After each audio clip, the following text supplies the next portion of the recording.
This is what's going on. We did the right thing here and just fixed it real quick.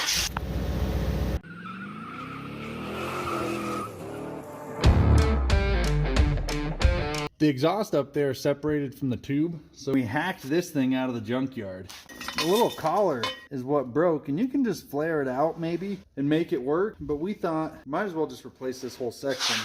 Probably cut it about there. Do some surgery on this one, put it all back together. Probably just use a Sawzall, cut this pipe. I'm gonna measure scientifically about 4 inches back from this bend and cut right about there. If I do say so myself, that cut is cleaner than a tweaker taking a cat. Pull the old one out.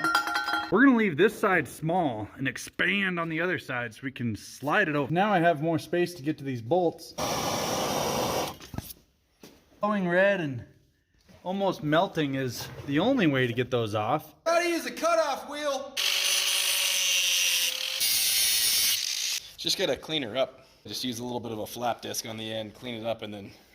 I used a flap disc on the grinder to clean up the edge here and make this nice and smooth. Then, since there was a little bit of leftover material, zipped it off with a stone. Little exhaust expanders, and all they do is just plug into the pipe, and then you turn that end and these little fingers squeeze out and they make the pipe bigger than it normally is. This guy goes in here, sits in fairly snug. Got a breaker bar attached to 11/16. I give it a couple of twists, then I'm gonna loosen it, rotate this guy a little bit, give it a couple more twists and so on. Sort of like doing a tap or a die. Caliper measuring section, 1.72. This is the old one. This is the unmolested. This is the one we cut out, the one with the damaged. Oh Lord, it's already going much larger. 1.86. So then that'll fit into that? Cool. We got the pipe cleaned up there. We already did a dry fit. It's gonna be really tight. We're gonna start with this goop. It's, what is the company here? It doesn't matter. Goopy seal. And we're gonna put that all around here. And then we're gonna slide the new pipe on. And then after sliding the new pipe on, we've got some exhaust tape that's filled with more goopy stuff. We're gonna wrap it with, and then we have a clamp to go over all of that, and it should be better than new. Goopy stuff is all on there.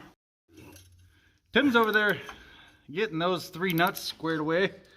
This is what that goop looks like. It made this really difficult to press on, so we're pretty sure it's gonna sit in there and just kind of seal everything up.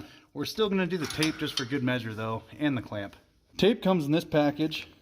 Look at this goop, Kyle. It's real goopy. Up and around. It's like patching a sprained ankle. Or like wrapping an exhaust. Or like wrapping an exhaust. That is a disgusting job. Yeah.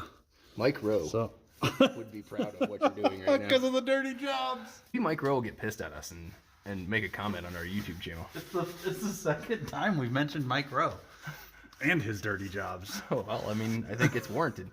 We're gonna use a heat gun. Fire on this thing just a tad before we put the clamp on. I don't think it changed a whole lot, but I did the heat thing for about 10 minutes. I had to go ahead and use Red Locker gel on that to keep it tight, but man, that's got way more foot-pounds than it should.